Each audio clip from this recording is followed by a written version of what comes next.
फुरकान हमीद ने मियाँ बीवी का जो रिश्ता बयान किया है ना, और उस रिश्ते को आप समझें जो कुरान पाक ने मियाँ बीवी का रिश्ता बयान किया। काहुन्ना लिबासुल लकुम व अंतुम लिबासुल लहुन।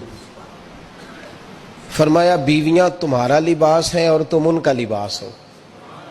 वो तुम्हारा लिबास है और तुम, अल्लाहु अकबर, कैसा खूबसूरत लफ्ज कुरान पाक ने। हुन्ना लिबासुल लकुम व अंतुम लिबासुल लहुन।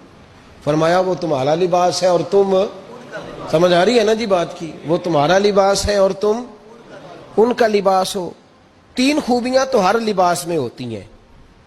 तीन चीजों के लिए लिबास पहना जाता है। तीन चीजें, तीन किस्म की आसाइशें लिबास में पाई जाती हैं। इस पर तो तमाम मुफस्सिरीन का इत्तेफाक है। सबसे पहली चीज, लिबास जो होता है वो बंदे को गर्मी और सर्दी से बचाता है। सख्त सर्दी में लिबास ले लें तो बंदा सर्दी से बच जाता है।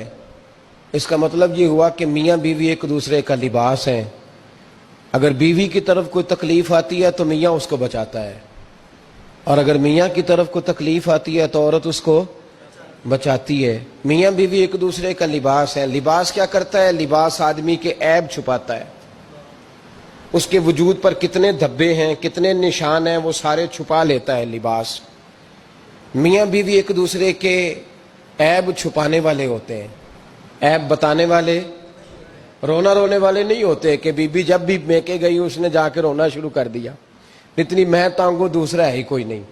और खामद साहब जब भी मिले उन्होंने एक ही राग अलापना शुरू कर दिया कि मेरी क्या बात थी, मुझे मिल क्या गया है, मैं क्या था, मेरे साथ हुआ क्या है। तो लिबास है, एक दूसरे का ऐब छुपाएंगे। बोलिए, एक दूसरे का ऐब छुपाएंगे, एक दूसरे की गलतियों की पर्दा पोशी करेंगे। और तीसरा, लिबास का क्या मकसद होता है? लिबास शख्सियत का आईनादार होता है। लिबास आदमी की अच्छी और खूबसूरत तबीयत का आईनादार होता है।